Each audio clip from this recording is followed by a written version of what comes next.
Iberoamericana de Investigación en Trabajo, Género y Cotidiana, propusimos un conversatorio precisamente para hablar de las nuevas interrogantes y de las nuevas preguntas que los cientistas sociales tenemos que hacer para ver y evaluar el nuevo futuro del trabajo.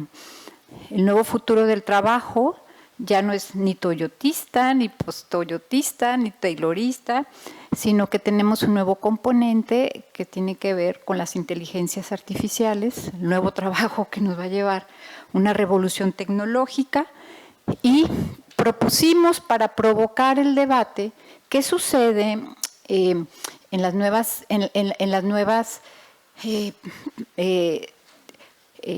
nuevas tecnologías, que cambie las relaciones laborales, las condiciones de trabajo, las diferencias de género y trabajo con las tecnologías. Entonces, propusimos analizar esto en Argentina, qué está pasando en Chile, y bueno, con la conferencia del doctor Carlos Prieto, que nos va a hablar.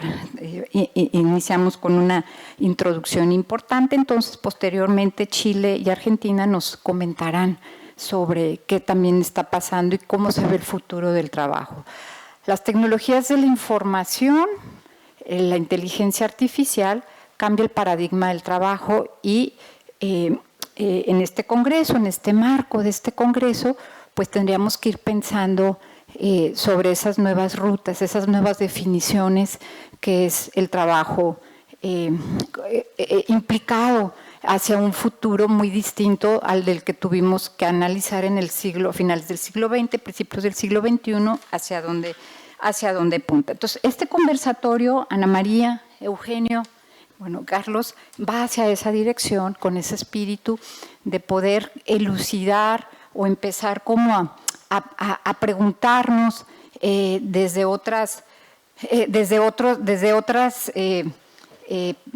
paradigmas, ¿qué va a pasar con el trabajo? O sea, ¿cuál es el futuro del trabajo? En el sentido de que tenemos una nueva realidad económica, una nueva realidad tecnológica. Este conversatorio es de las 12:30 a las 2 de la tarde, entonces yo creo que vamos a poder tener un buen debate y un buen intercambio de ideas y planteamientos, y pues iniciamos entonces con la disertación del doctor Carlos Prieto de la Universidad Complutense de Madrid, y bueno, pues bienvenido sea, adelante. Sí.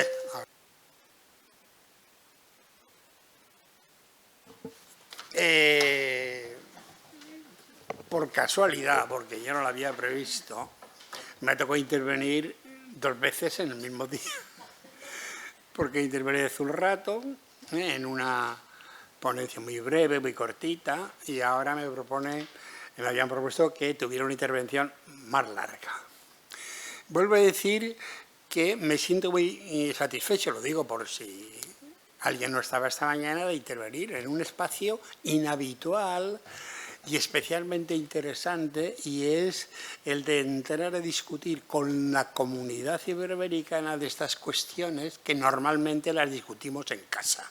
Es decir, en los límites de nuestras facultades, de nuestro colectivo de investigadores, pero ahora resulta que se abre una ventana a través de Trzewick que no tenéis que dejar cerrar nunca, sino abrirla cada vez más, aprovechar esta experiencia y multiplicarla sin parar en el futuro. Y eso corre de vuestra cuenta. Bueno, el tema del trabajo es un poco el tema de mi vida. Es decir, yo ya hice mi tesis doctoral sobre los inmigrantes españoles en Francia, en los años 70. He sido largas décadas profesor de Sociología Industrial, de Relaciones Laborales, del Trabajo, y siempre, en el modelo antiguo de la docencia universitaria, era yo el que definía el tema. Como decía mi amigo Andrés Bilbao, en el segundo ciclo, en la universidad, el programa es el profesor. Bueno, pues yo he ejercido de profesor en el sentido de que he definido el programa, lo he desagregado y lo he cumplimentado. Bueno, pues uno de los núcleos de esa reflexión ha girado siempre en torno al trabajo. Y de ello voy a hablar hoy, bajo un título muy anodino, presente y futuro del trabajo. Quiero hacer ver toda la complejidad que hay detrás del concepto, la categoría, las pautas, los sentidos del trabajo. Claro, si nosotros pensamos, nos colocáramos, claro, casi todas vosotras son muy jovencitas. Yo tengo unos cuantos años más y puedo decir que hasta hace, qué sé yo, 30 años, una cosa así, todo el mundo tenía muy claro qué era el trabajo. El trabajo era una actividad remunerada, normalmente realizada en condiciones asalariadas, que ocupaba un lugar central en la vida de las personas y que definía las sociedades enteras en cuanto tales. Y nadie lo dudaba, era una cosa que se daba por obvia. El trabajo está ahí, es central, nos hace vivir, nos crea identidad individual, colectiva y societal.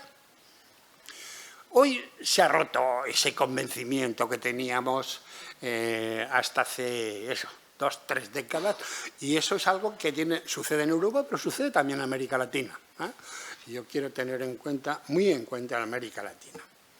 Claro, ¿qué es lo que se ha roto? Por ejemplo, grandes teóricos de la sociología, como Bauman, quien no conoce a Bauman, sostiene que lo que otorga centralidad a las personas no es tanto el trabajo como el consumo, por ejemplo. Ahora nos diferenciamos y identificamos social, individual y colectivamente a través del consumo. Ahí tiene esta su opinión. Pero no solo hay quienes sostienen desde la teoría que el trabajo ha perdido centralidad, sino que desde movimientos sociales se tambalea esa idea clara que teníamos del trabajo. Por ejemplo, el movimiento feminista sostiene que el trabajo es parte de los trabajos. Ayer el título de Constanza era Los trabajos de las mujeres, que quería decir, entre otras cosas, que también en los hogares se trabaja, aunque sea un trabajo no remunerado. Pero entonces, claro, ya no es el mismo trabajo, ya no estamos seguros, ya no hablamos de trabajo asalariado protegido, ya es otro trabajo. Por otro lado, qué sé yo, de nuevo, el movimiento ecologista plantea que el centro de la cuestión social cada vez más está en el cambio climático, en las transformaciones, no en el trabajo. En la reforma esta neoliberal que nos ha caído encima desde los años 80, pues uno de sus objetivos es cambiar la definición de cuál es el verdadero sujeto trabajador. Ya no es el trabajador asalariado, sino el individuo emprendedor. Ese es el trabajador ideal. Claro, todo esto rompe con lo anterior. Ya no tenemos claro ni el significado ni el valor del trabajo tal como lo veíamos hace 3 décadas. Y entonces uno se pregunta, ¿qué es lo que está pasando? ¿Dónde estamos? ¿Cuál es el momento actual del trabajo? Bueno, es de lo cual yo voy a intentar hablar un poquito. El problema para hablar del trabajo es que primero de todo tenemos que definirlo, tenemos que saber de qué hablamos. Y en este sentido, yo sostengo una tesis fuerte, y es la de que el trabajo, el sentido estricto, este trabajo que termina siendo un trabajo asalariado que define la sociedad entera como sujeto de trabajo, no existe o no empieza a existir hasta el siglo XVIII en los países centrales europeos, en el tránsito del antiguo al nuevo régimen. ¿Por qué? Porque anteriormente no había trabajo, es decir, trabajo en el sentido de que fuera una actividad que cree identidades. Es decir, yo trabajo y porque trabajo soy trabajador. Y me defino socialmente como trabajador. Y con el colectivo con el cual yo vivo y convivo, soy la clase trabajadora. Y mi sociedad es una sociedad de trabajo. Bueno, eso no ha existido nunca anteriormente. Los esclavos, evidentemente, trabajaban, pero no trabajaban porque el trabajo les diera un sentido, sino porque eran esclavos. Hacían de esclavos. o de siervos, se hacían de siervos. O en América Latina, todas las clases dependientes, no es que el trabajo les definiera, sino que realizaban actividades productivas en función del lugar que ocupaban la sociedad. Y esa es la historia entera de la humanidad, sin olvidar todas esas sociedades que antiguamente se llamaban primitivas, en los cuales todas las actividades estaban marcadas por las relaciones parentales. ¿Te das cuenta? Y hay un reflejo muy importante de esa larga historia de la humanidad, como que no llega a 1 millón de años, ya son unos cuantos, esa larga historia de la humanidad, que de repente se me ha ido el santo al cielo, pero lo voy a recuperar inmediatamente ese santo. Eso sigue pasando como reflejo inmediato en nuestras sociedades, en el ámbito familiar. ¿Te das cuenta? Las feministas sostienen, y con mucha razón, que los cuidados son trabajo. Pero cuando nosotros, en relación con lo que yo decía esta mañana, hablamos con la gente de qué es lo que hacen en su vida cotidiana, le preguntamos a una mujer o a un caballero, pero sobre todo a las mujeres, ¿usted trabaja? Si trabaja es porque realiza una actividad en el espacio del mercado, pero no porque tenga 2, 3, 4 hijos y 2 padres que tenga que cuidar. Eso son cuidados. Eso socialmente no son. Nosotros desde fuera, desde la reflexión feminista o desde la investigación social, decimos que el trabajo, la gente todavía, al menos por ahora, no lo vive como trabajo. Porque, claro, al final las categorías sociales a partir de las cuales definimos y vivimos la realidad es algo que se construye, no es algo natural. La naturaleza no existe en lo social. Todo son relación de construcciones sociales que vamos haciendo, disputando, construyendo, debatiendo. Y eso es lo que es la realidad, no algo natural.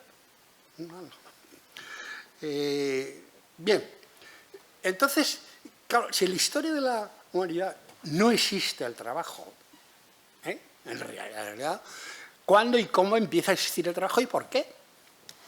Entonces el trabajo, y esa es mi tesis fuerte, empieza a existir en Europa en el siglo XVIII, con el salto al nuevo régimen. Vale, eso es, vale. Es en el siglo XVIII en el cual se inventa el trabajo. Claro, la cuestión que nos planteamos o que podemos plantearnos es qué significa el trabajo. Entendido en el supuesto siempre de que definición y valoración van juntas. Es decir, si yo voy a decir que una actividad es de una determinada manera es porque la considero valorativamente importante en términos individuales, colectivos y societales. Entonces, ¿cómo se inventa el trabajo y por qué?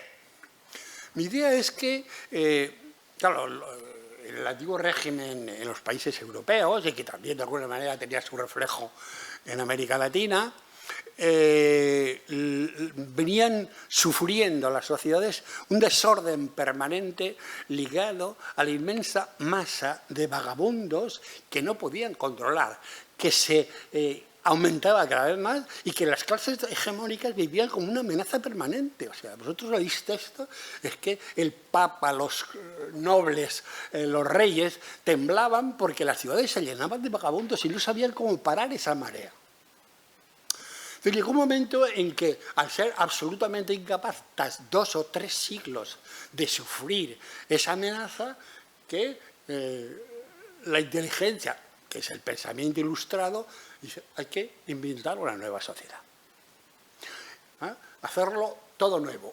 ¿Y ese todo nuevo qué significa? Si las sociedades del antiguo régimen y todas las sociedades anteriores eran sociedades de clases, de jerarquizadas, en lo que lo importante es la jerarquía y lo que uno era o dejaba de ser era el lugar que ocupaba en la jerarquía, ahora se va a romper con esa dinámica y lo fundamental son los individuos. El individuo es lo primero que se inventa. Desaparecen los gremios, todo lo colectivo desaparece, el ritmo. Pero daos cuenta, cuando yo coloco en el centro al individuo o los individuos, se plantea un problema dificilísimo de hacer, es cómo hago sociedad desde, con y por los individuos. Pues si yo quiero crear un colectivo comunitario para poder vivir cohesionadamente, tengo que conectar a los individuos. Ese problema en las sociedades primeras no se planteaba. ¿Por qué? Porque uno ocupaba el lugar que le había tocado. Las sociedades estaban ya inventadas como jerarquías sociales. En la modernidad, a partir del momento que se coloca el individuo en el centro, hay que ver cómo se hace sociedad desde los individuos. Entonces, ¿cuál es el invento? El trabajo y el mercado. Los individuos se van a relacionar a través del mercado, perdón, a través del trabajo y el mercado, y entonces claro, el trabajo ocupa un lugar central, porque es la forma de hacer sociedad de individuos en el mercado. Y entonces, claro, es una centralidad que anteriormente, que hubo que inventarla como centralidad, es decir, una nueva sociedad. Bueno, vamos a ver. Claro, ese trabajo no es cualquier trabajo, es el trabajo realizado en el mercado, que es muy importante. Desde el principio la sociedad se va a hacer, y todavía vivimos en buena medida en ese modelo de sociedad, se va a hacer a partir del mercado, de los individuos y del trabajo de los individuos. De ese modo, vamos bien, ¿qué es lo que se pretende? Convertir a los vagabundos en trabajadores. Un grandísimo invento que si hubiera funcionado habría sido genial. Sí. ¿Que tenemos vagabundos? Se acabaron los vagabundos. Ahora vamos a hacer los trabajadores, porque el trabajo es muy importante. Antes no había trabajo o era absolutamente despreciado. En la modernidad el trabajo es central, ocupa un lugar preferente sobre todas las demás actividades y es lo que otorga a los individuos la calidad de ser buenos ciudadanos y a la sociedad una buena sociedad. Para eso es que se requería que el trabajo se realizara en buenas condiciones. Porque el trabajo, claro, yo digo, cuando se inventa con todo un cúmulo de virtudes para colocarlo en el centro. Es creador de riqueza, pues los economistas habréis leído 1000 veces a Adam Smith, creador de riqueza, creador de sociedades, creador de identidades morales. Es que claro, cuando anteriormente no había existido el trabajo, uno ve que el trabajo es tan virtuoso que todo el mundo en principio debe querer trabajar y hacer sociedades del trabajo. ¿Qué es lo que sucede? Que ese proyecto revolucionario liberal fracasa. Es decir, que la cuestión social de los vagabundos de las décadas, de los siglos anteriores, no solo no se resuelve, sino que se crea una nueva cuestión social. La que hemos conocido nosotros históricamente, la cuestión social obrera. ¿Pero por qué surge la cuestión social obrera? Porque los trabajadores, que son los afectados por la invención del individuo que trabaja, se perciben que esas condiciones de vida y de trabajo que teóricamente deberían corresponder al buen trabajador no existen. Y son ellos mismos los que, reivindicando la centralidad del trabajo, van a reivindicar si el trabajo tiene que ser central, tiene que ser un trabajo en buenas condiciones, no en malas condiciones. Un trabajo en malas condiciones individuales y de vida no es un verdadero trabajo. Entonces se organizan colectivamente y reinventan, por así decirlo, el trabajo, lo transforman. Lo que era un trabajo por y para el mercado va a ser un trabajo regulado, reconocido, tendencialmente, con buenas condiciones de trabajo laborales, con buenas condiciones de vida. Nos cuenta que cuando se va desplegando a partir de los movimientos sindicales y obreros la implantación de un nuevo modelo de trabajo y un nuevo modelo de sociedad, se regula que las condiciones de trabajo ya no se puede trabajar todas las horas que se quiera. Son aquellas que el movimiento obrero y a través de las regulaciones se van imponiendo. ¿Bien? Me das cuenta, a principios del siglo XX se trabajaba por término medio, según estimaciones, fueran unas 3.000 horas al año. Hoy en día, a pesar del último vaivén del movimiento neoliberal, se tiende a trabajar en torno a 1.600 horas al año.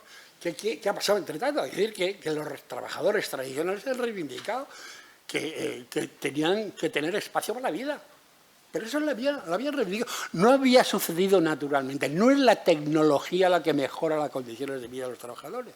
Son los trabajadores organizados los que logran modificarlo. Mejores condiciones de vida, mejores salarios familiares, en principio. Luego también protección de las condiciones de vida. Es decir, hay veces en las cuales el mercado de trabajo no funciona, produce desempleo y hay que proteger a la gente. Pero eso no sucede naturalmente, sucede porque los trabajadores organizados reivindican que si el trabajo es central, el día que falla el trabajo, y no es por culpa suya, deben ser protegidos. Y lo mismo requerirá por parte de las organizaciones sindicales el reconocimiento de las organizaciones sindicales. En toda la historia de las relaciones laborales, cuando por parte de los sindicatos y los, llamemos revolucionarios, se plantean transformaciones, un punto fundamental es que se reconozca a los sindicatos. ¿Por qué? Porque dicen, o nos reconocen a nosotros, o cualquier modificación se va a ir al carajo al de 15 días. Mientras que si nos reconocen a nosotros vamos a poder defender aquello que hemos planteado. ¿Veis? Es un cambio radical de arriba abajo. Entonces, el trabajo de que era teóricamente una actividad central no regulada o regulada solo por el mercado, empieza a ser una actividad central, colectivamente reivindicada, regulada en sus condiciones de realización, en la reproducción de la vida de los trabajadores y al final incluso dando el derecho a la jubilación. Te das cuenta que muy particularmente el castellano en eso muy original, porque el retiro del cual se habla en todos los idiomas, cuando termina definitivamente de trabajar, en castellano se llama jubilación. Es decir, empezar a vivir feliz, porque uno ha dejado de trabajar y se lo ha ganado. Y se lo ha ganado. Es una verdadera revolución lo que sucede a lo largo de todo el siglo XIX, porque son décadas de lucha y que hace que el trabajo, la gran transformación que hablaba Karl allí, ese investigador al que hay que leerle mucho porque aporta riqueza interpretativa formidable en términos históricos, hace que se produzca en todos los países europeos y en ese camino entren también las sociedades latinoamericanas. Esta historia, digamos, con organizaciones colectivas laborales fuertes, con mejoras permanentes en las condiciones de trabajo, con protección en las condiciones de vida e incluso con políticas de pleno empleo. ¿Te das cuenta? Que España en ese sentido es un país un poco paradigmático. ¿Por qué? Porque a nosotros logramos hacer la transición hacia esa gran transformación en breves años. ¿Por qué? Porque anteriormente habíamos tenido una dictadura. En España no se confirma definitivamente esa transición, ese cambio, hasta los años de la transición.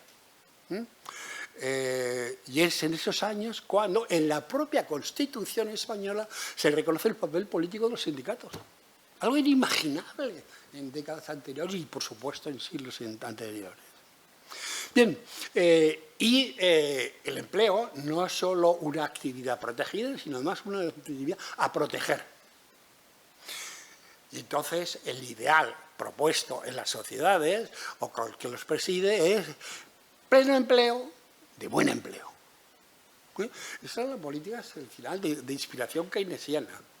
Políticas de pleno empleo, que ya no hace tiempo que no hay políticas de pleno empleo. Lo más que hay en las últimas décadas en Europa son políticas de máximo de empleo, de cualquier empleo, que no es lo mismo. El cambio radical, lo que se produce. Bien, pues esta evolución positiva, favorable, que dura, podríamos pensar, con plenitud 30 años, los 30 gloriosos de Fourastier, desde la final de la Segunda Guerra Mundial a los años 70-80. Es lo que dura plenamente. Yo digo, sí, dura plenamente esos años, pero había sido construido en todos los anteriores. Si vosotros leéis la historia de las propuestas sindicales, y el keynesianismo empieza a existir antes de Keynes. Hay propuestas de la UGT. La UGT, claro, en España es un sindicato centenario, es el sindicato más antiguo. Comisiones nace durante el franquismo, UGT nace a finales del siglo XIX, y él ya va proponiendo en un congreso del año 19, medidas que posteriormente habrían podido ser llamadas keynesianas, pero eran medidas propuestas por un movimiento obrero. Todo eso se rompe en los años 80, 70, 80. ¿Y por qué? Claro, porque daos cuenta, uno de los efectos de la implantación de un nuevo tipo de trabajo-empleo, de un nuevo tipo de trabajador, de un nuevo tipo de representación colectiva, todo este proceso, ¿qué es lo que había tenido efecto en la parte del capital? Limitar su libertad. Yo no puedo gobernar el trabajo como quiero porque hay reglas. Y las tengo que respetar. Y me imponen el respetarlas. Es decir, que el capital había perdido libertad. Poder y libertad. Al menos desde el final de la Segunda Guerra Mundial hasta los años 80. Y en los años 80 es donde sucede, si aceptamos la lectura que hace Wolfgang Streeck de esa evolución, la rebelión del capital. Por así decirlo, el capital como actor dice, se ha acabado. Ya está bien de aguantarse, ya está bien de ver la libertad coaccionada, de la libertad limitada, de que yo tenga que tener respeto por los trabajadores, de que ya está bien. Y das cuenta, leeros la evolución a partir de los años 80 y emprendemos una marcha atrás, sistemática.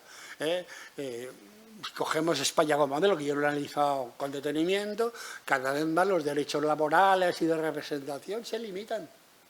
¿Pero qué significa limitar los derechos laborales? Incrementar el poder del capital. Lo uno no va sin lo otro. ¿Y por qué se produce esa limitación? Para incrementar el poder del capital.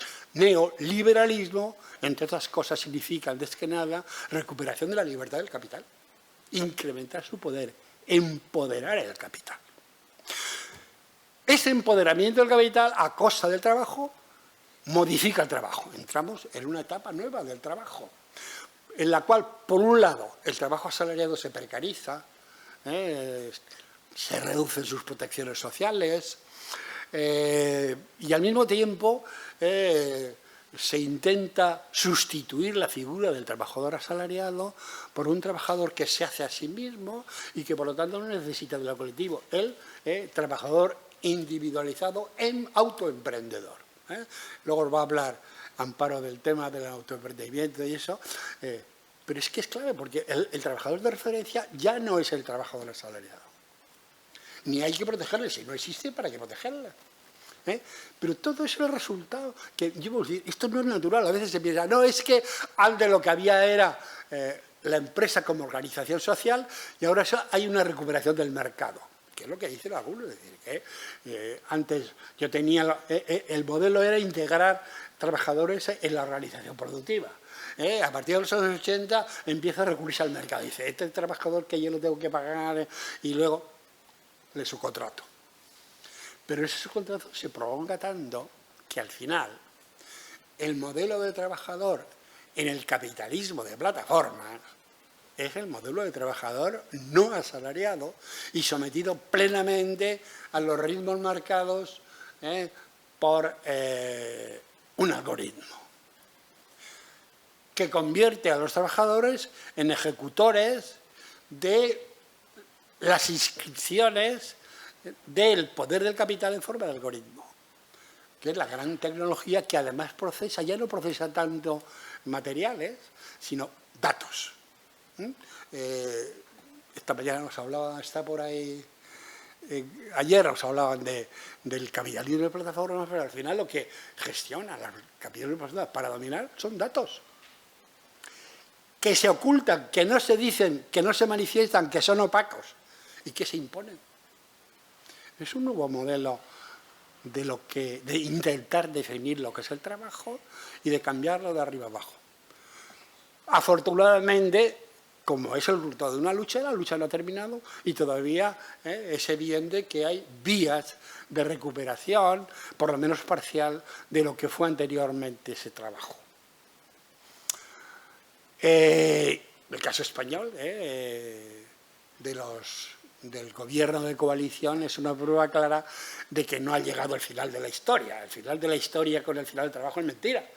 Sigue habiendo conflictos, sigue habiendo formas diversas de abordar, discutir y definir lo que es el trabajo y cuáles son las relaciones laborales. Por otro lado, se ha dado otro fenómeno muy particular. Daos cuenta que hasta hace 3-4 años el gran argumento y desarrollo del capital a nivel mundial era la globalización. ¿Y cuál era uno de los efectos de la globalización? Que había llegado naturalmente, entre comillas, y no de las políticas públicas. ¿Cuál es el efecto de la globalización? Despolitizar las relaciones laborales. ¿Por qué? Porque yo tengo que competir con China Yo no tengo por qué negociar, es que los chinos me imponen que yo tengo que modificar a la baja las condiciones de trabajo. Se ha acabado la política. Ha llegado a la economía de mercado. Afortunadamente, la pandemia y la guerra de Ucrania nos han demostrado que es mentira eso de la globalización.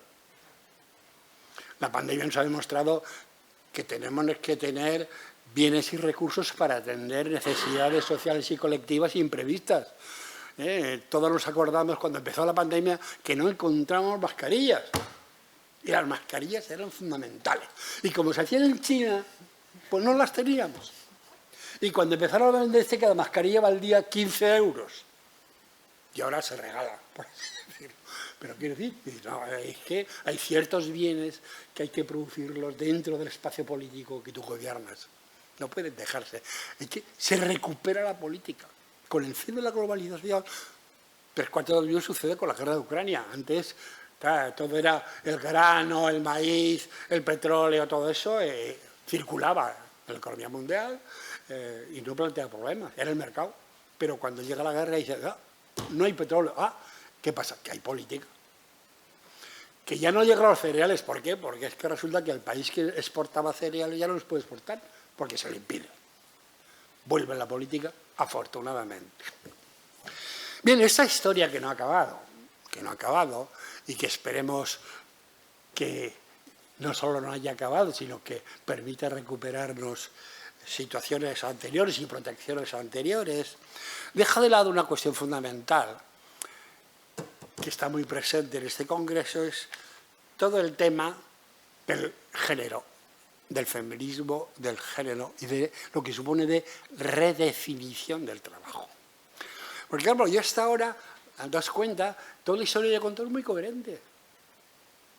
Y pero qué cosa más normal que una evolución, por así decirlo, aunque conflictiva y con altibajos, pero lineal.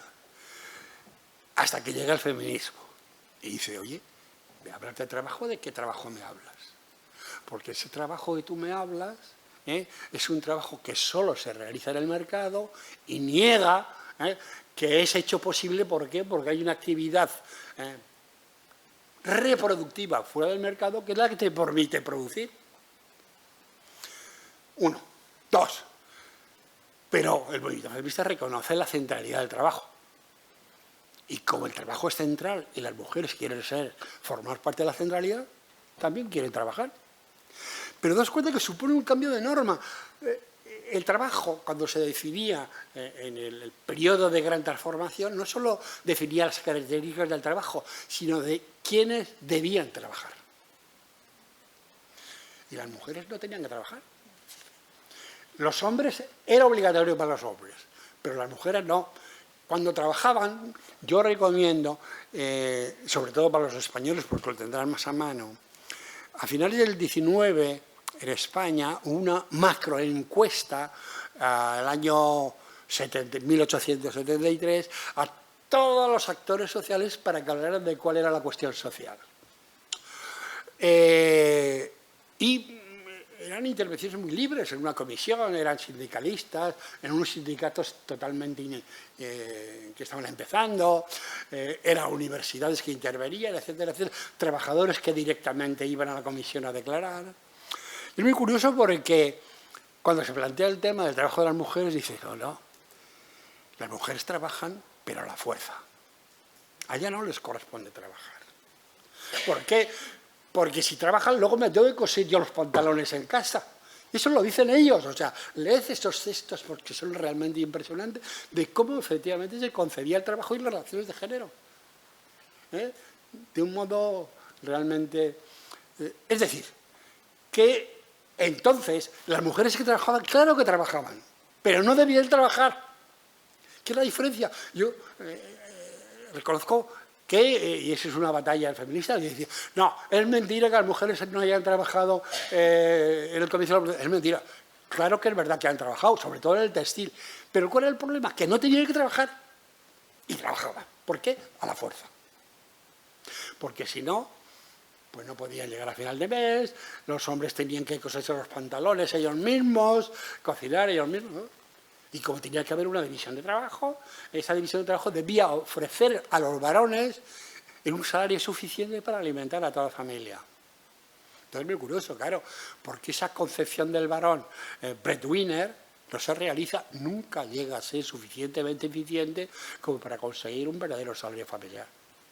Y entonces tiene que recurrir a la fuerza, complementariamente al trabajo de las mujeres, que no es reconocido como trabajo ni como empleo, pero que es necesario.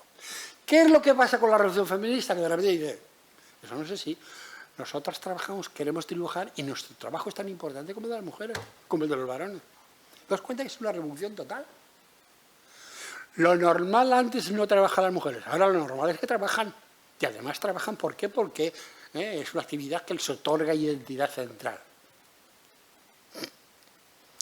Pero no solo realizan esta actividad, sino que la colocan en el centro. Pero tiene un efecto secundario, que es que si las mujeres, además de definirse como amas de casa, como referencia, se autodefinen como trabajadoras, ¿vale? Y ya no son solo amas de casa, son trabajadoras de pleno derecho, pero de rebote exigen a los varones que empiecen a ocuparse de la casa. Y es lo que yo esta mañana llamaba la revolución de las mujeres. Los hombres dicen, no, la revolución de las mujeres, es que los hombres lo viven eso y dicen un cambio radical. Yo antes tenía que... Trabajaba, llegaba a final de mes, como dicen alguna... Lo que habéis hecho trabajo de campo, veréis que muchas veces las relaciones... Yo ganaba, llegaba a final de mes, llegaba y decía, ahí está el dinero, y me voy. Su dinero era el ser breadwinner. Pero ahora cuando las mujeres salen fuera y se ponen a trabajar, exigen que los varones se ocupen o empiecen a ocuparse de las tareas de la casa. Es decir, que definitivamente el trabajo cambia de nuevo de sentido. Es redefinido a partir de la revolución de las mujeres. Todavía, en unas condiciones de grandes diferencias y desigualdades que se discuten. Es algo que abundaba yo esta mañana. Un momentito, hay un coche blanco aparcado en el aparcamiento que hay justo enfrente, que es de la UCA. ¿Es de alguien que van a llamar a la grúa? Perdón, si gusta pasar un papelito, por favor. Ya yo paso el mercado. Alguien nos está interrumpiendo. Es que si no es de nadie, es que van a llamar a la grúa mismo. Me han dicho que preguntara. Si nadie trae un coche blanco, hay otra sala ahí. Ya me preguntaron en otra sala. Disculpen.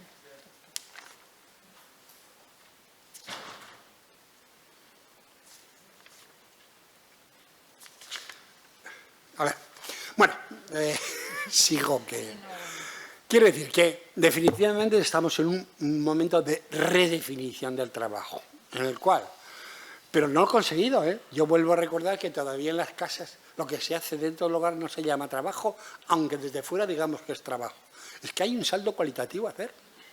Yo a veces, de un modo exagerado, lo comentaba con alguien esta mañana, suelo plantear cómo todavía el modelo de sociedad nuestro sigue centrado en la producción.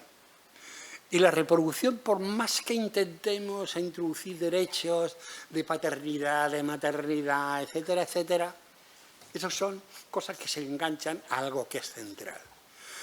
Habría que imaginar qué sociedad sería aquella en la cual lo fundamental sería la reproducción. Y que hubiera permisos para trabajar. Permiso de 2, 3 semanas para trabajar. Lo mismo que ahora uno trabaja y tiene permiso de maternidad, lo fundamental sería la actividad de reproducción y que eso diera derecho, que fuera retribuida, no como salario, sino como reconocimiento del valor de la reproducción. Que seguimos sin reconocerlo. Es un aditivo que colocamos. Y bueno, como es importante, a la gente que trabaja le vamos a dar ciertos permisos para que durante varios meses, 6 meses en España, puedan atender a los nuevos nacidos. Pero eso cambia algo, pero no cambia lo fundamental. La producción sigue siendo lo central, lo que marca la pauta. Todo es el reto, ese es el reto que pone en marcha la revolución feminista y la revolución de las mujeres. Porque no es fácil pasar de la revolución feminista a la revolución de las mujeres. Esta mañana yo mostraba unos gráficos, perdón, cuadro en el cual veíamos cómo en muchas sociedades españolas, en muchas sociedades europeas, y sospecho que es lo mismo en muchas sociedades latinoamericanas, la gente del común sigue pensando que lo normal, la norma, el deber ser, es lo tradicional. Es decir, que el trabajador sea el varón, la mujer se ocupe de la casa. Y que poco a poco va imponiéndose otro modelo, pero es un poco a poco que camina muy lentamente.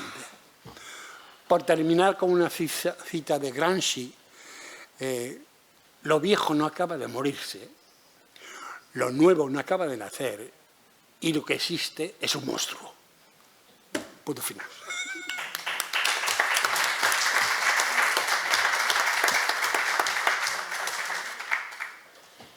Bueno, sin duda, la excelsa exposición del doctor Carlos Prieto nos invita a repensar estas categorías de la representación social y las representaciones sexuales.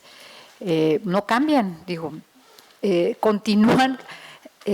Al final de cuentas, el sistema capitalista sigue haciendo de las suyas, la producción no cambia, y lo que en algún momento pudiese cambiar nos lo va a dar la pauta, el mismo planteamiento del mercado. Y algo que nos invita pues también a reflexionar, es cierto, antes de la pandemia teníamos un paradigma y unas preocupaciones. Después de la pandemia nos dimos cuenta de las cosas más esenciales, de que no teníamos cubrebocas en todo el mundo y que dependíamos de un solo país. Y con la guerra de Ucrania también, cosas como cotidianas que creíamos que eran tan imprescindibles, y que la economía global del mercado pues sí redefinía mucho las vidas de los sujetos y de los individuos. Y bueno, pues nos estamos encontrando una nueva realidad que no es tan cierto, y que el paradigma del trabajo va a seguir redefinido por el sistema por el sistema postcapitalista, se puede decir, y que bueno, pues una sociedad del consumo que nos va a llevar a nuevas cuestiones de organización. Pero la tesis del doctor Carlos es de que en esencia seguimos en la misma situación, abonando la presencia del trabajo femenino y la incorporación del mercado laboral de las mujeres, pero tenemos que estar como alertas a no comprarnos la historia tan a lo inmediato, ¿no? Entonces, muchas gracias, doctor. Vamos a dar entonces el uso del micrófono a Eugenio, que va también a comentar. Eugenio Actis es de la Universidad Nacional de Mar del Plata, y bueno, también es miembro del comité ejecutivo de Tragevic, y nos hemos conocido todos y todas a través del online, pero bueno, ya lo tenemos aquí. Gracias, bienvenido. Bueno, muchas gracias. Me deja la vara alta, Carlos, ahora a ver cómo les capto la atención, ¿no?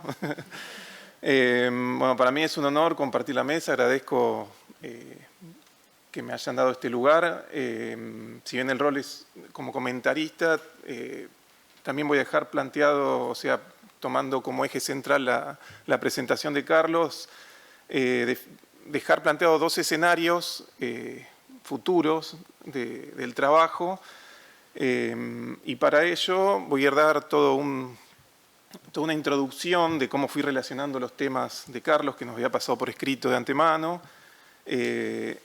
y luego habitualmente hago todo en forma ordenada. Hoy me siento que lo voy a hacer en forma desordenada, pero van a ver que al final confluyen todas esas partes que voy dando en algo que tiene un poco de sentido.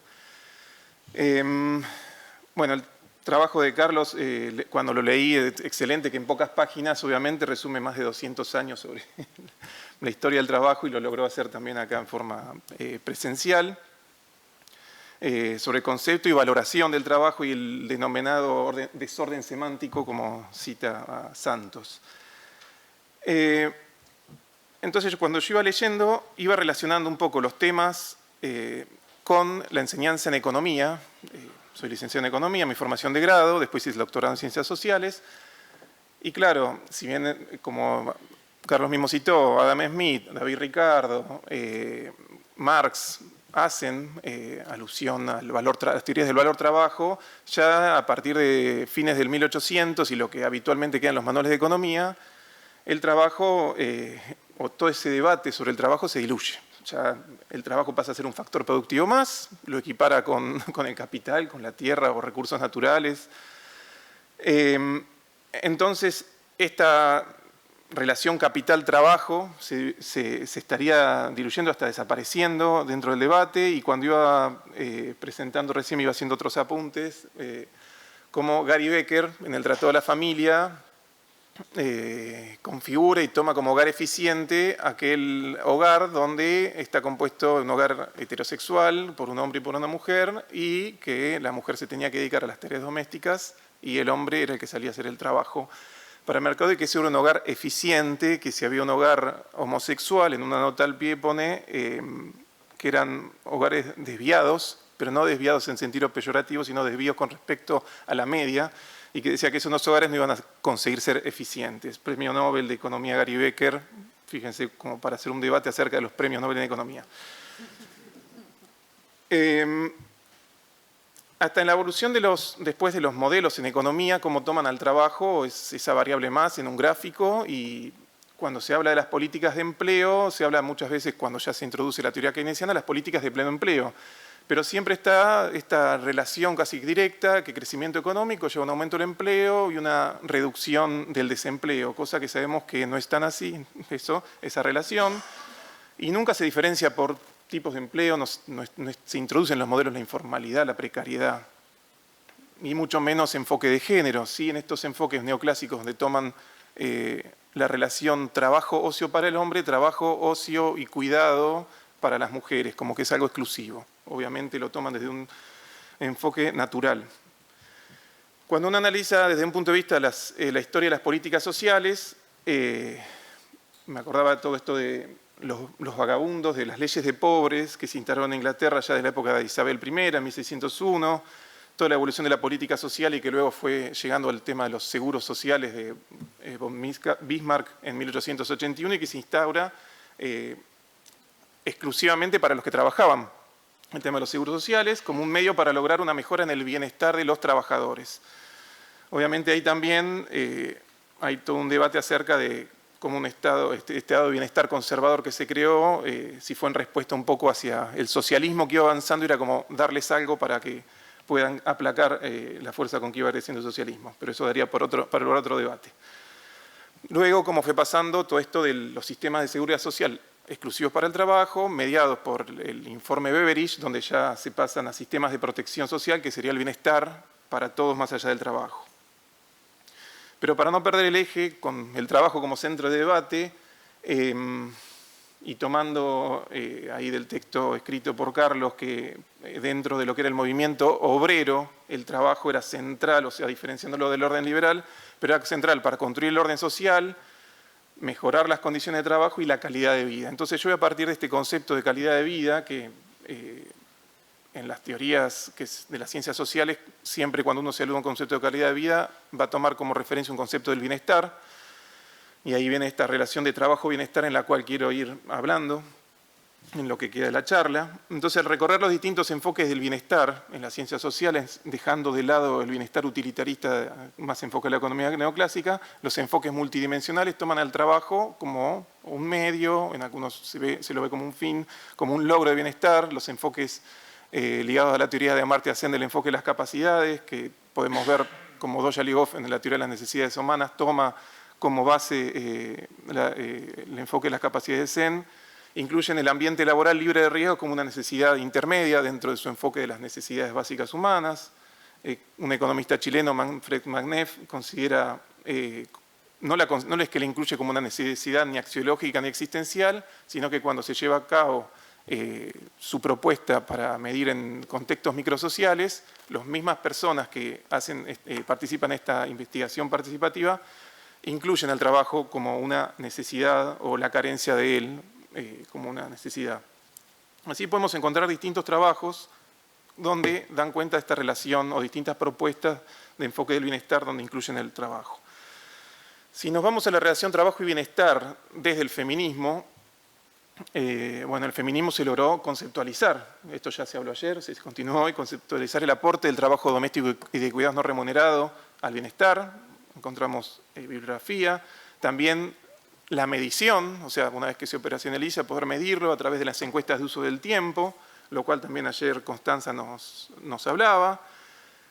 Y esa medición nos permite tener indicadores de tiempo, de uso de participación de tiempo medio, como también indicadores monetarios. Tratar de traducir en términos monetarios a partir de distintas metodologías y las denominadas cuentas satélites en las cuentas nacionales pueden ver el aporte que se haría al PBI desde ahí. Pero también se ha logrado modelizar, en esto de que en la economía ortodoxa siempre se buscan modelos. Antonella Picchio, economista italiana, logró el circuito económico ampliado donde incluía el trabajo doméstico y de cuidado no remunerado dentro del hogar como con la contribución que hace al bienestar, al desarrollo humano. Lo cual en un momento que lo quisimos incluir en la currícula en una materia optativa, se creían que era el circuito económico ampliado donde uno va incorporando el sector público, el privado, el sector público, el externo. No, este circuito económico ampliado es un cambio de paradigma, el que tradicionalmente se usa en economía. Pero sin embargo, en la economía feminista no se logró integrar completamente el enfoque de Amartya Sen, debido a que Amartya Sen, cuando evalúa el bienestar, lo evalúa a través de los fines, y acá el trabajo doméstico de cuidados no remunerado tiene un impacto en la contribución al bienestar como medio. Por lo tanto, ahí hay bastante para hacer en cuanto a, desde una perspectiva del feminismo, en el enfoque del bienestar. Cuando uno analiza las teorías de la justicia distributiva, que también se basan en enfoques del bienestar, uno tiene este debate, ¿no?, del trabajo como medio, pero hay un enfoque que es donde le quita centralidad al trabajo. Un enfoque neomarxista donde deja el trabajo como punto central para acceder a ese bienestar. Y ese sería el enfoque de la renta básica universal o ingreso básico universal. En la concepción de von Parijs, esto permitiría que las personas tengan la plena libertad, que ya el trabajo no sea alienado. El trabajo sería una actividad voluntaria. Entonces, lo que von Parijs, desde su enfoque neomarxista, se pregunta es cómo pasar desde el capitalismo al comunismo, en vez de restringiendo las esferas de intercambio, sino como una distribución gradual del producto social. Y a partir de ahí hace todo un análisis que no me voy a detener, y hay toda una crítica, obviamente, al respecto, a ver si una renta básica desalientaría el trabajo, si es posible desde el punto de vista fiscal sostener una renta básica, quiénes pagarían los impuestos, etcétera. Bien, ¿cómo llego hasta acá?, se preguntarán. Bueno, a ver, cuando uno analiza el futuro del trabajo, donde Carlos menciona en el texto que tenía para leer que la precariedad pasa a ser la cuestión social, resulta, bueno, perentorio preguntarnos, con los avances que tenemos respecto a la inteligencia artificial, ¿qué va a pasar? ¿Habrá menos trabajo en el futuro? O sea, es cierto que muchos de los trabajos que hoy existen, hace 30 años no existían, y quizás los trabajos que realicen nuestros hijos, los que tenemos hijos más chicos, esos trabajos no se hayan inventado. Cuando uno se mete en un buscador, sin nombrar uno en particular en Internet, y pone en inteligencia artificial despidos, puede encontrar en las noticias una serie de artículos periodísticos respecto a cómo las distintas empresas han, no sé, uno puede encontrar una empresa que despidió más de la mitad de la plantilla para sustituirla por inteligencia artificial. El CEO de una startup ha despedido el 90% de su equipo de atención al cliente. La inteligencia artificial ya está vinculada con despidos en la misma industria que la creó. Spotify sigue con despidos y todos miran la inteligencia artificial como la causal de esos despidos. Y también hay algunas otras noticias que han surgido ya hace un par de meses y algunas de principio de año, como en China se empezó a crear una CEO de robot, lo mismo que en una empresa de Polonia de bebidas, de una robot humanoide que es la que estaría cumpliendo las funciones de jefe y diciendo que es incansable, que no necesita dormir y hasta desafía a Mark Zuckerberg, que es mucho mejor que él en lo que hace. Entonces, todo esto, esta revolución que uno tiene en este momento, y siguiendo con este desorden en que voy presentando, la asocié respecto a lo que se daba entre 1940 y 1970, respecto a la tecnificación y la automatización de tareas dentro de lo que eran las tareas domésticas. Entonces, en ese momento, en un texto que me baso de El hogar tecnificado de Inés Pérez, que es una investigadora de la Universidad Nacional de Mar del Plata, donde vengo, en un principio estaba esta cuestión de que la tecnología, todos los electrodomésticos que iban surgiendo iban a desplazar, ya iban a hacer desaparecer el trabajo doméstico. Entonces las mismas revistas de la época de 1940, las revistas dirigidas a un público femenino, decían: las sirvientas se van dado que son reemplazadas por servidumbre eléctrica moderna y eficiente, que daban fidelidad, esa tecnología, que era un rasgo distintivo en las publicidades del momento, son fieles. Tomando un concepto actual, esa tecnología evitaba la industria del juicio, como un concepto que mucho se habla en Argentina, no sé si también acá, respecto a los trabajadores que pueden llevar a litigio. Entonces, en este caso también evitaba la industria del juicio. En 1961 era cierto que se empezaba a ver que escaseaba las ofertas de servicio doméstico, y ahí se decía, según el texto de Inés, donde la tecnificación en los hogares tenía una de las causas, y la otra era de que iban incrementando las oportunidades laborales para mujeres de menores recursos y con escasa calificación.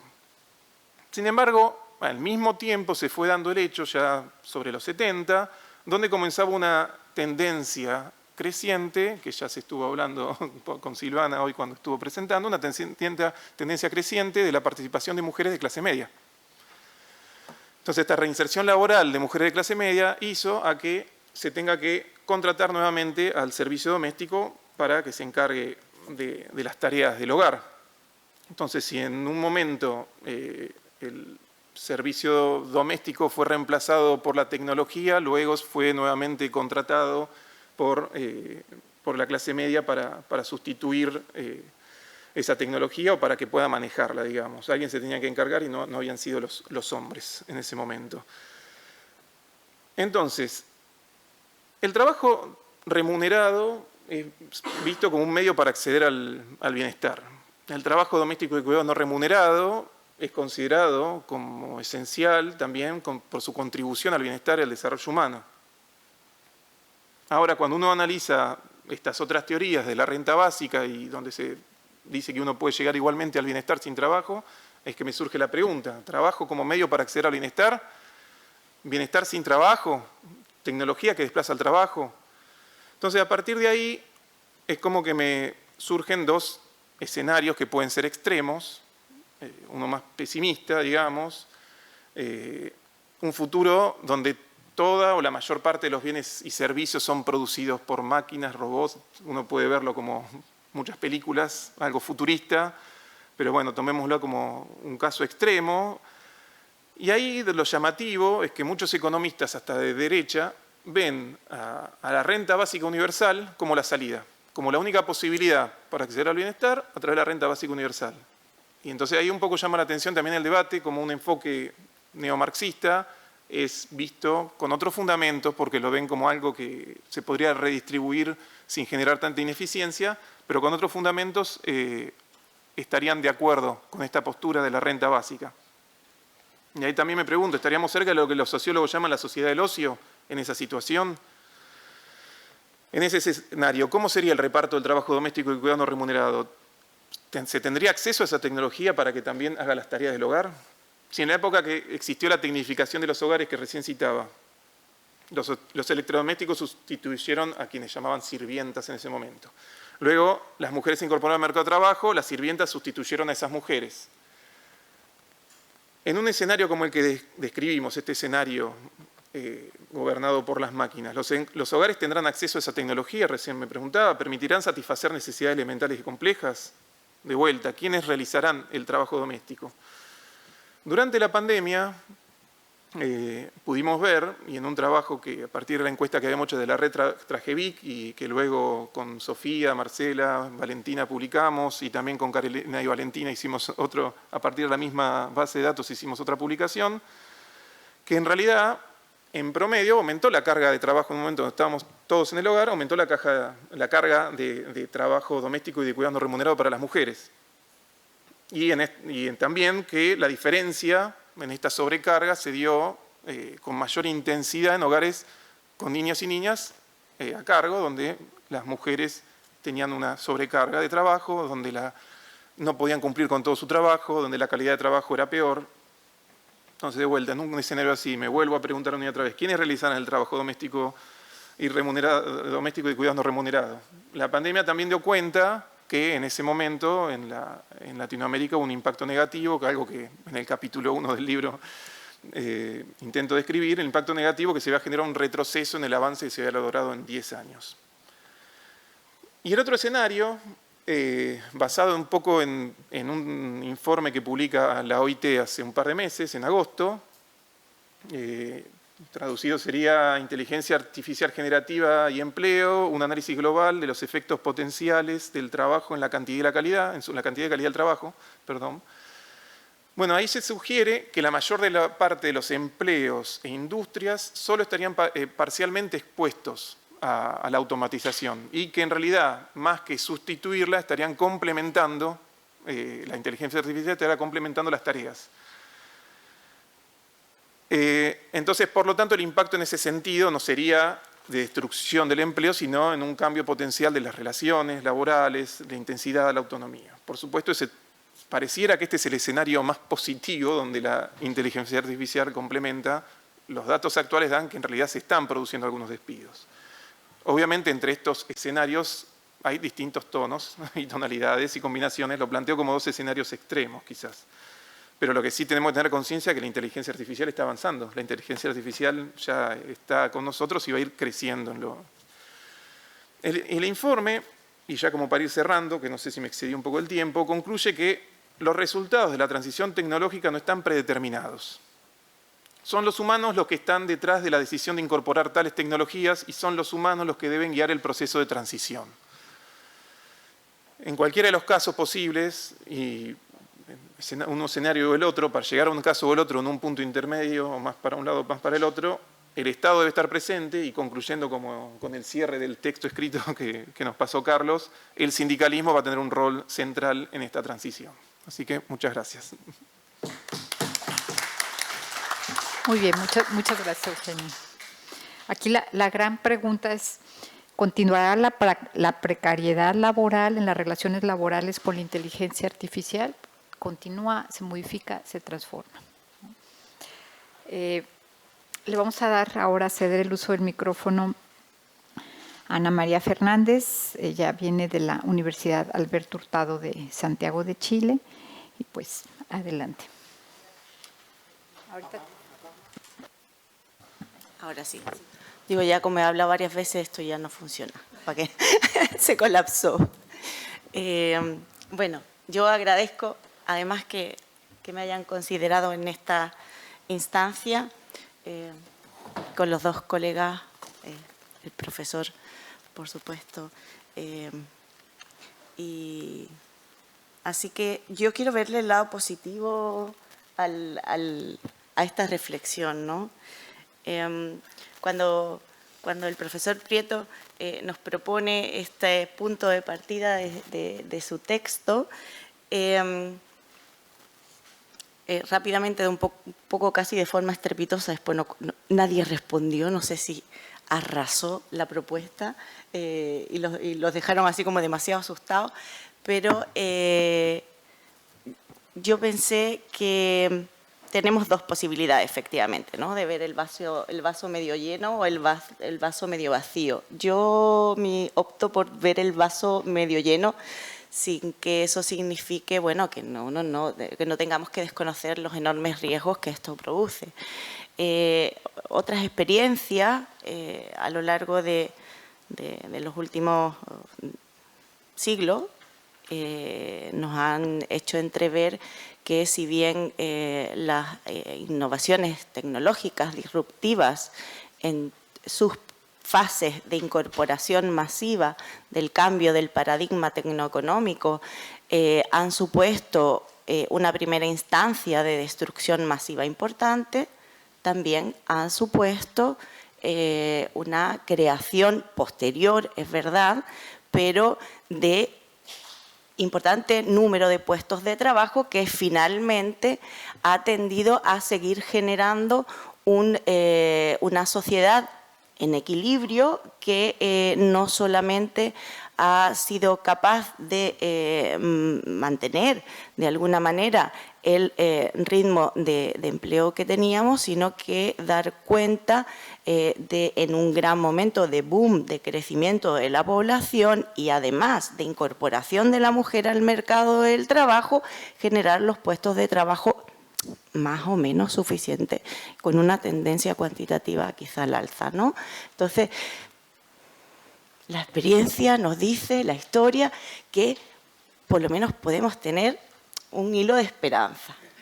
La pregunta mía era cómo estamos, ¿no? Y cómo estamos en los países iberoamericanos donde nos centramos en Tragevic para eso, porque la globalización más o menos controlada llegó para quedarse, queramos o no, y yo creo que también efectivamente se va a producir una relocalización, se está produciendo ya, ¿no? Una relocalización de procesos productivos relevantes. En Francia se están haciendo muchísimos esfuerzos para atraer nuevamente la industria automotriz, hay industrias que se han repatriado, calzados que estaban en España, que estaban en China, y bueno, más allá de eso, sí que la división internacional del trabajo va a seguir existiendo y eso deja en América Latina al menos un enorme desafío. Entonces, la pregunta sería de qué manera, en general, ¿no? Pero sobre todo quisiera terminar después haciendo una pequeña reflexión con algunas cifras para las generaciones que vienen ahora, ¿no? A propósito de los datos de la encuesta PISA para Chile. De qué manera estas nuevas transformaciones en el mundo del trabajo y los cambios tecnológicos, sobre todo la apertura de la economía digital, supone desafíos y quizá oportunidades y probablemente muchísimas preguntas para esta zona del mundo. Si entendemos que la naturaleza de las transformaciones tecnológicas que se han producido, que se están produciendo en el mundo del trabajo, se pueden agrupar en tres grandes conjuntos, que son la automatización de los procesos, ¿no? Que son los que en general tienden a sustituir las ocupaciones de los seres humanos, del trabajo humano por trabajo mecanizado, a través de la absorción de tareas repetitivas y simples y estandarizadas, es lo que podríamos identificar como el nicho de mayor destrucción de empleo. También hay otro conjunto de procesos de transformaciones digitales que ha abierto un espacio hacia sectores económicos antes inexistentes de la mano de la digitalización de bienes, servicios, consumos, bienes, servicios, procesos, etcétera, y que si bien tienen un alto componente en el coeficiente técnico en sí mismo, ¿no? De la tecnología, también no podemos desconocer con sus limitaciones, especialmente con problemas de calidad en el empleo, pero que han generado un montón de puestos de trabajo propios, pero también diseminados e insertos en actividades y sectores económicos tradicionales que se han ido modernizando y han generado puestos de trabajo nuevos y en términos cuantitativos, bueno, nos está haciendo el contrapeso. Pero luego hay este otro tercer grupo que son el desarrollo de las plataformas digitales que más allá de la digitalización de bienes servicios y procesos, que es el segundo grupo, lo que ha hecho es fomentar la deslocalización de actividades productivas a través del uso de las tecnologías de la información y de la comunicación, y que en sí mismo no tiene un impacto propiamente tal cuantitativo, sino que en términos globales, sino que el impacto se ve a través de la eliminación de esa actividad en un determinado lugar, incluso muchas veces que estaba inserto también en determinados sectores económicos diseminados, que pasa a deslocalizarse y a convertirse prácticamente en un sector económico en otros lugares, como puede ser en América Latina, la zona centroamericana, con los famosos call centers y todo este tipo de puestos de trabajo, ¿no? De actividades económicas. Con lo cual, creo que para analizar estos efectos sería importante, ¿no? Para empezar a ver que lo pudiésemos analizar con estas tres formas separadas, porque los efectos y los impactos son absolutamente diferenciados, y además los desafíos para los territorios también son absolutamente distintos. Como soy buena para hablar, yo creo que voy a pasar al siguiente análisis, o seguir con el hilo, y analizando a partir de esta primera lluvia de ideas, el último informe de futuro del trabajo de la OIT, y en concreto hacia dónde se vislumbraban, ¿no?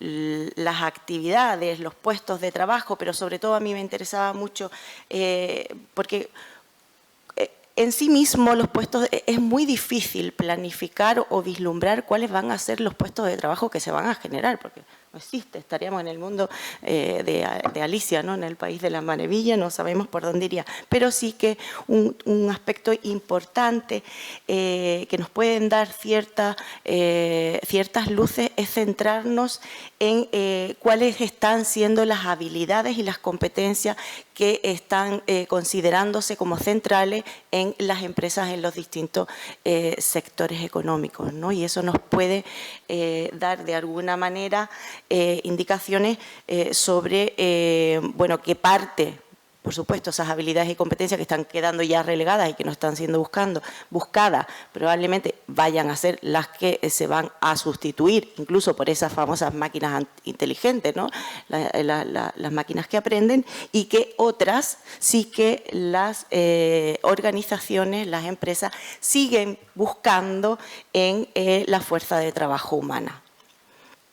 Entonces, las competencias, hay distintos grupos de competencias, pero me gustaría, las agrupé, por supuesto, por tipo, no por orden en la que más se solicitaban. Son entre las competencias cognitivas, pensamiento crítico, pensamiento creativo, pensamiento sistémico, lectura, escritura y matemática, y la multilengua.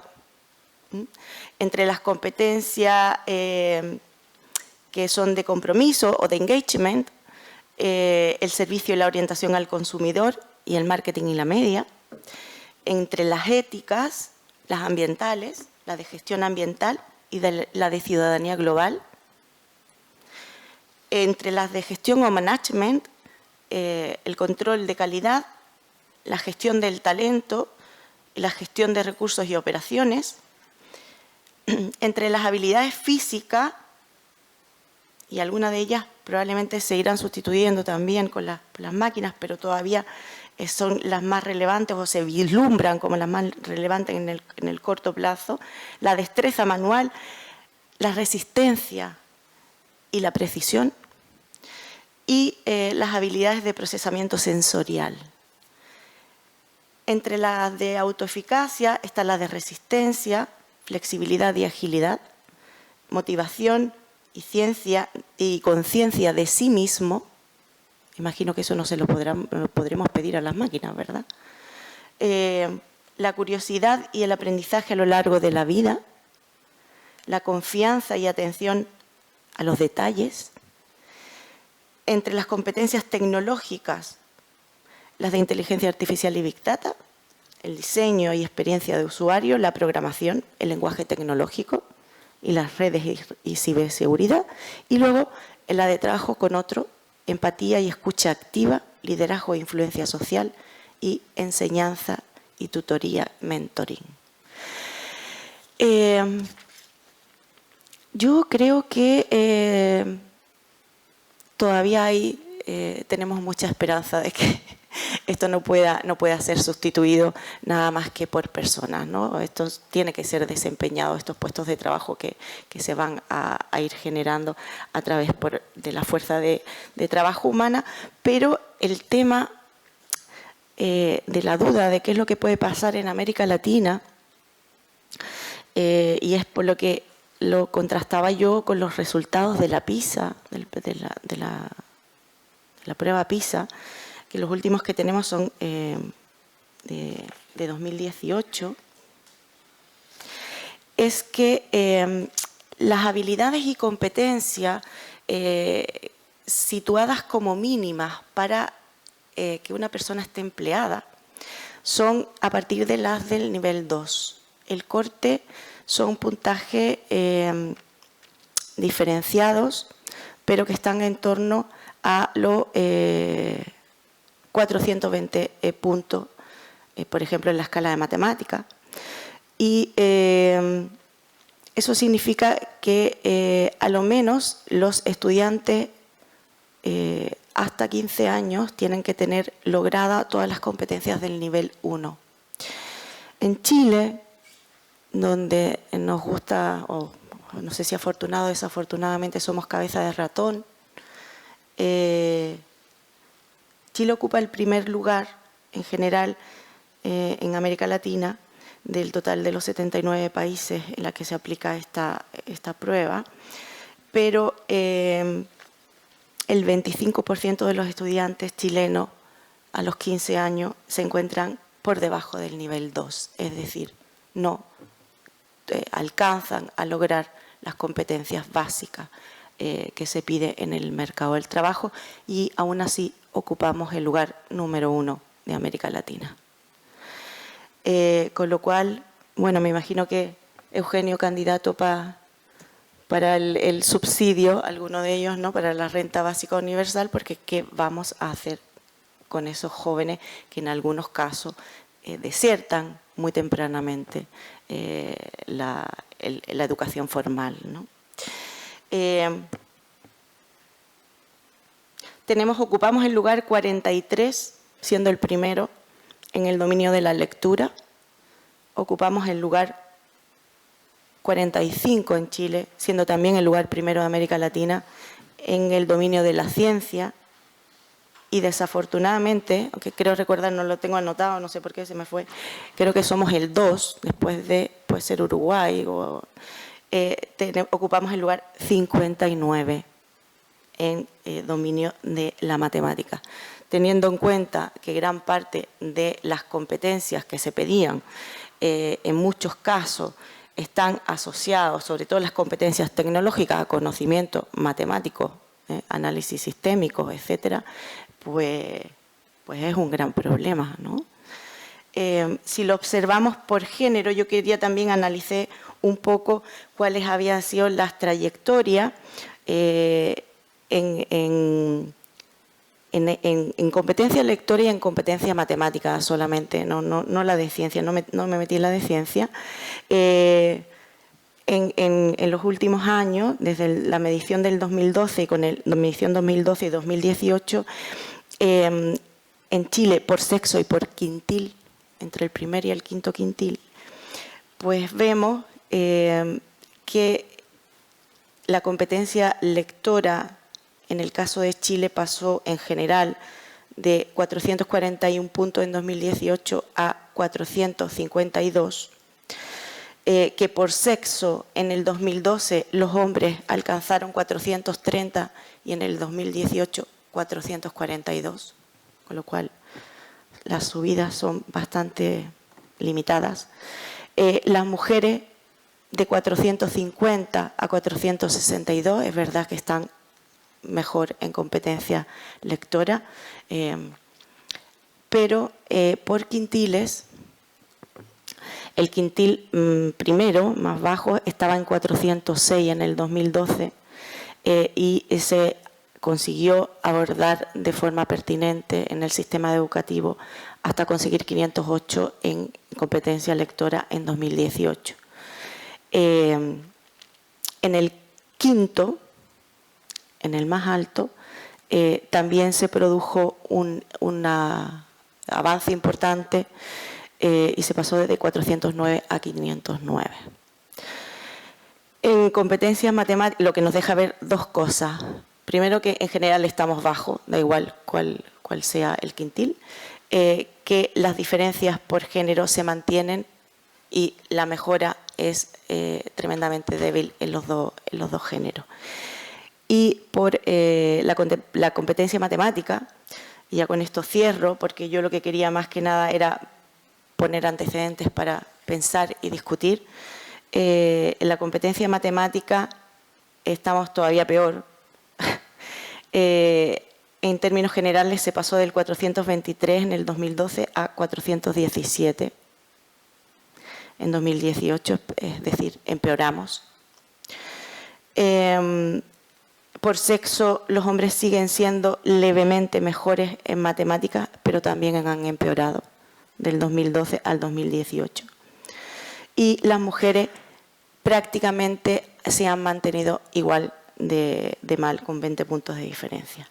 En términos de ingreso, aquí es donde más diferencias hay en las competencias entre estrato social.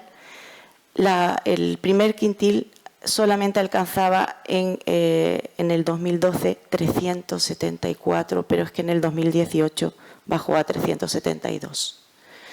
Y en el quintil más alto, en 2012 teníamos 485 y también se bajó en los estratos más altos a 472.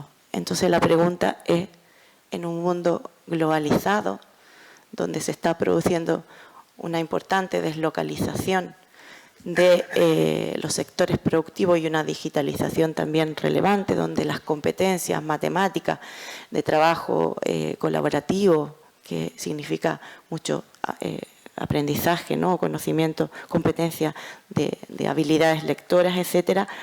Esta cifra de nuestra cabeza de ratón latinoamericana nos deja la pregunta de qué pasará en nuestra región, ¿no? En el corto plazo, si nuestros niños ya están así, en el mejor de los países.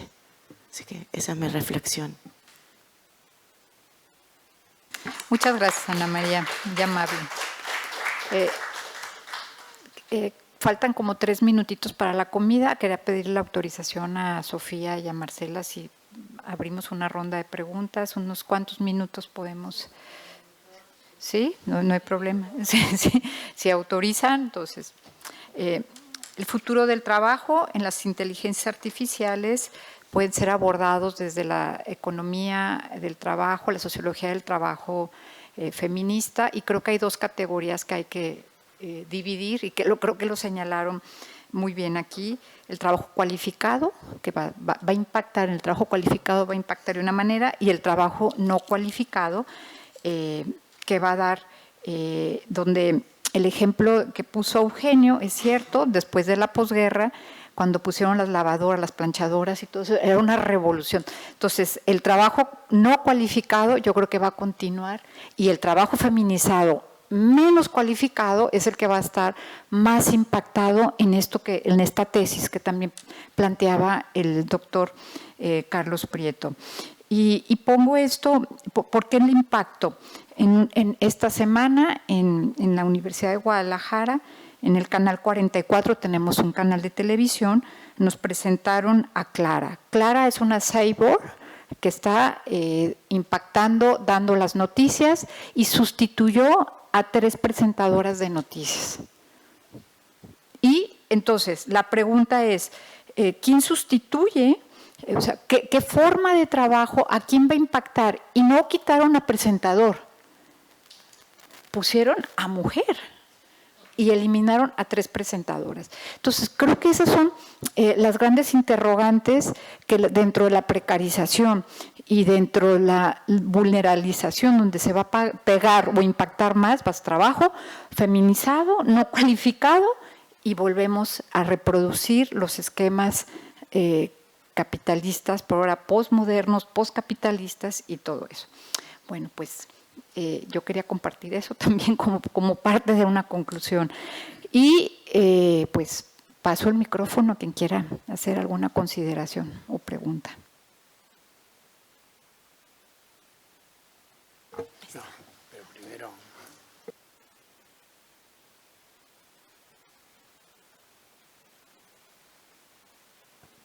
Ahí, hay que pegarlo mucho a la boca.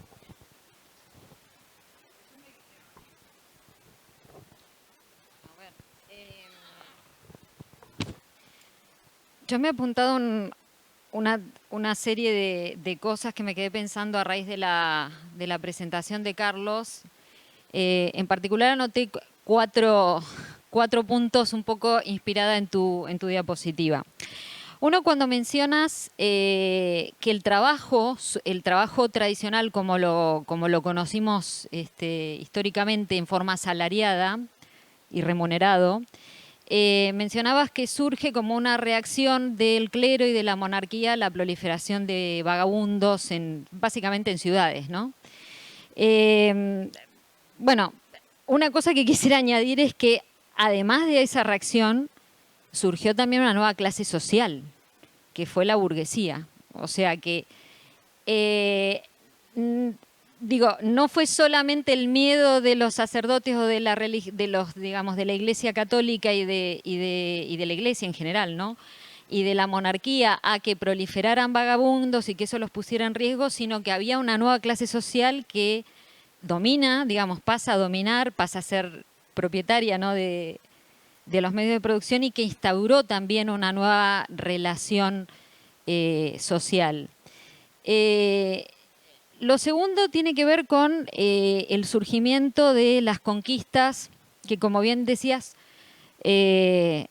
aparecen en la década del 30 o, digamos, en la posguerra, en la segunda posguerra, conquistas que fueron logradas por el avance y por la lucha de clases esencialmente, pero también por otro elemento que a mí me parece muy importante, que fue el avance de la productividad.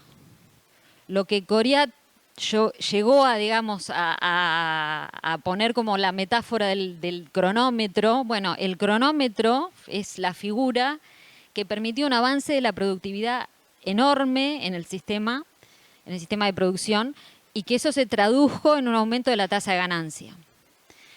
Entonces yo creo que esas dos cosas, esos dos elementos, fueron los que combinados generaron o posibilitaron la cesión de parte de la burguesía o la concesión de derechos hacia los trabajadores tradicionales. No sé si se entiende la idea, o sea, había lucha de clases, pero también había margen para que la burguesía se diera parte de eso y permitiera, digamos, para no perderlo todo, se dio una parte, porque si no la amenaza era perderlo todo, era un movimiento, digamos, del avance de los revolucionarios. La crisis de los 70, lo que viene, digamos, el surgimiento del empleo precario, un poco es el espejo de aquello. Porque la crisis de los 70, donde surge la desregulación de las relaciones laborales, también surge en un escenario de caída de la tasa de ganancia. Los ciclos de Kondatriev, ¿no?, que estudia los ciclos de la tasa de ganancia. Entonces, en un escenario de caída de la tasa de ganancia, creo yo, es una propuesta, ¿no?, contribuye a explicar por qué se perdieron derechos. Hubo un repliegue del movimiento sindical, hubo un repliegue de la lucha de clases, pero también hubo una condición objetiva que fue la pérdida o la disminución de la tasa de ganancia, que hasta la actualidad no se recuperó. O sea, esa ola, ese ciclo no ha logrado revertirse. Y por último, el cuarto punto es el el surgimiento del movimiento, los movimientos feministas, porque no es uno, no es único ni homogéneo, los movimientos feministas han tomado un poco el rol que tenían en su momento los movimientos anarquistas y sindicales, ¿no? En el sentido de reivindicar o de proponer acciones reivindicativas. O sea, desde la parte política me parece que hay una posibilidad de conquistar, así como en su momento se conquistó la jubilación y se conquistó el subsidio al paro. El subsidio al paro y la jubilación es remunerar no trabajo, o sea, no es, por lo menos no trabajo para el mercado, ¿no? No en términos de empleo. Eso se conquistó. Las políticas, como decía Carlos, keynesianas, conquistaron eso, conquistaron el subsidio al paro, fueron las dos grandes conquistas, todo el sistema de seguridad social. O sea que hoy también se podría conquistar, por lo menos en términos políticos, se podría conquistar la remuneración del trabajo de los cuidados, el reconocimiento del sistema de que hoy tenemos que cuidar. Sea todo a cargo de las mujeres, sea repartido con mujeres y hombres, pero se podría remunerar. O sea, hay margen político para reclamar esa reivindicación, así como lo hubo en la década del 30. Desde el punto de vista tecnológico, hay margen para aceptar de mala gana o de buena gana que parte del trabajo sea sustituido por máquinas. El punto es cómo lo distribuimos. El punto es sobre quién cae, pues si afecta siempre al mismo, bueno, claro, no es socialmente aceptable. Ahora, si se distribuye socialmente sobre una base más equitativa, habría margen. Sin embargo, lo que yo creo, y esto es algo para seguir pensando y podemos seguir discutiendo mientras almorzamos, que a diferencia de en la etapa dorada, ¿no? Los 30 gloriosos, a diferencia de ese momento, lo que hoy no tenemos es un escenario de aumento de la productividad y o de aumento de la tasa de ganancia. O sea que hoy el capital no quiere resignar, o sea, no tiene condiciones objetivas para resignar. Y por eso en algún punto se doblega la necesidad de organización por parte de trabajadoras y trabajadores, de mujeres, de colectivos disidentes y demás. Lo que mencionamos recién de inteligencia artificial, la inteligencia artificial es un desafío, pero los estudios de productividad están dando cuenta que la productividad no está aumentando. Los indicadores de productividad, con todos los robots y los cyborgs dando vueltas, no están consiguiendo aumentar la productividad. O sea, no están consiguiendo disminuir los tiempos en los cuales se produce una mercancía. Y eso me parece que es lo que pone de distintivo, por lo menos es algo para debatir, lo que creo yo que es un elemento distintivo de lo que ocurría en toda la preparación de lo que fue la segunda posguerra. Bueno, simplemente para seguir pensando, me gustan mucho las miradas de largo plazo porque permiten, bueno, ponerse a pensar mucho más allá de lo que está ocurriendo en esta coyuntura, ¿no? Que es muy interesante también de pensar, pero bueno, pensar en largo plazo me parece que es desafiante. Gracias. ¿Alguien quiere hacer algún comentario? Ahorita les cedo el uso del micrófono. ¿Alguien de ustedes, del público?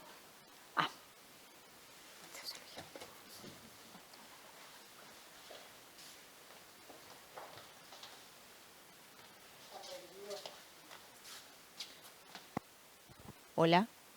Bien. No, solamente una cosa muy breve que complementa lo que ella planteaba y se inscribe en lo que tú comentabas, que es el riesgo de la automatización no está en todos los trabajos.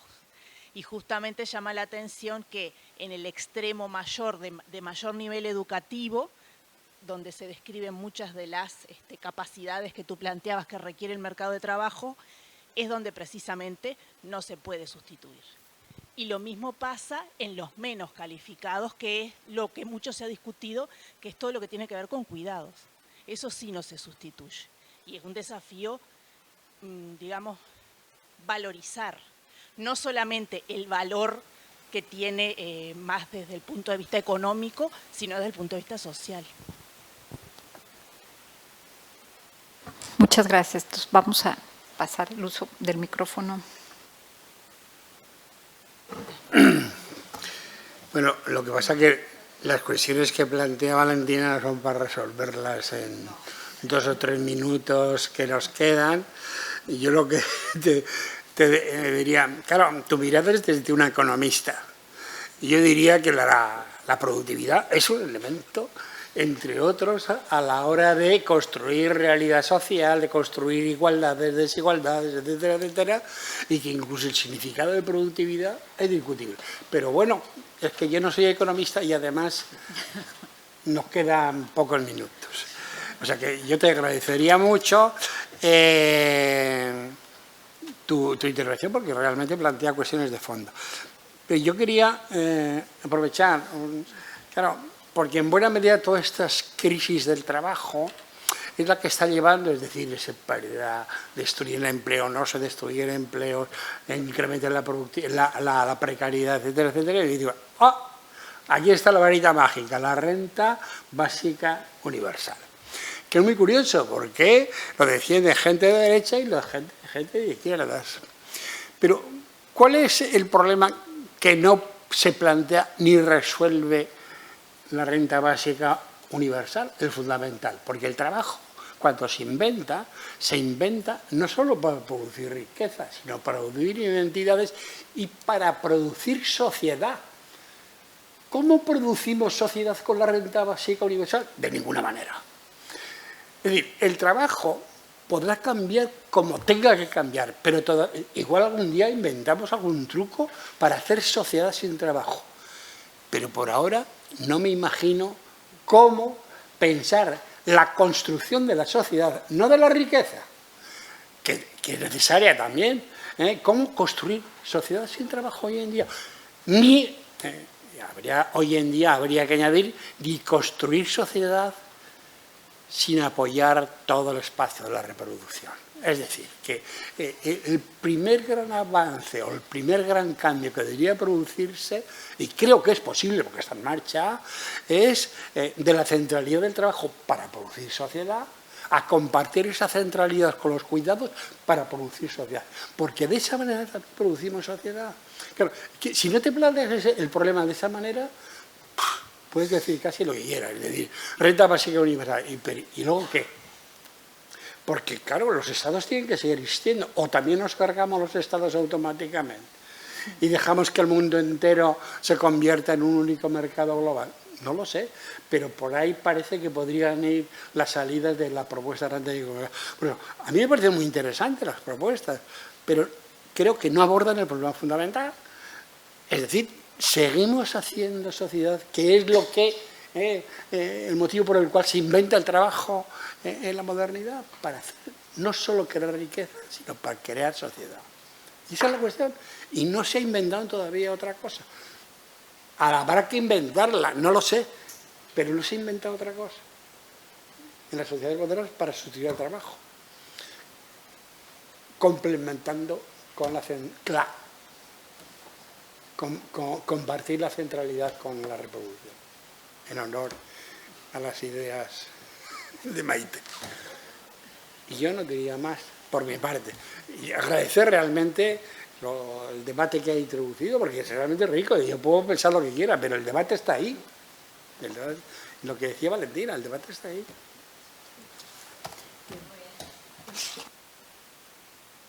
Ana, sí, adelante. Sí, es que a mí me genera un poco de contradicción el separar o el considerar el sinónimo de trabajo como empleo. Porque el cuidado puede ser una categoría de análisis, pero el trabajo de cuidado es trabajo. Lo que pasa es que no es empleo, ¿no? Entonces, si lo miramos de forma completa, a través de la lógica del reconocimiento de del cuidado como un trabajo no remunerado, pues le cambiaban la categoría.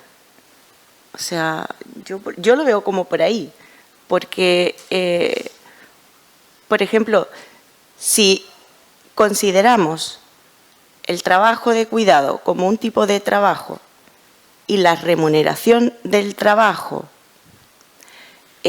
a través de la inserción al mercado del trabajo, las licencias médicas para el cuidado o los permisos del cuidado pueden ser retribuidos a través del pilar contributivo con el pilar de la seguridad social.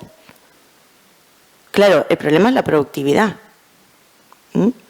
Pero en tanto en cuanto la productividad se mantenga, se podría entrar al financiamiento del trabajo de cuidado, a lo menos de las trabajadoras y de los trabajadores, como un derecho laboral y por lo tanto remunerado por el pilar de protección social que está dentro del contrato de trabajo de empleo.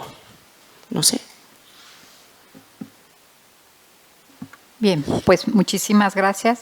Creo que un buen punto de arranque para el próximo congreso, que serían 2 años, pudiésemos empezar con el presente y futuro del trabajo, ¿no? Empezar a cuestionarnos y a preguntarnos de qué trabajo ya en el primer cuarto del siglo. La comida creo que es abajo, ¿sí? Creo, no sé, no sé. Entonces, regresamos aquí a las 4 de la tarde. Les agradecemos muchísimo su atención y presencia. Buenas tardes.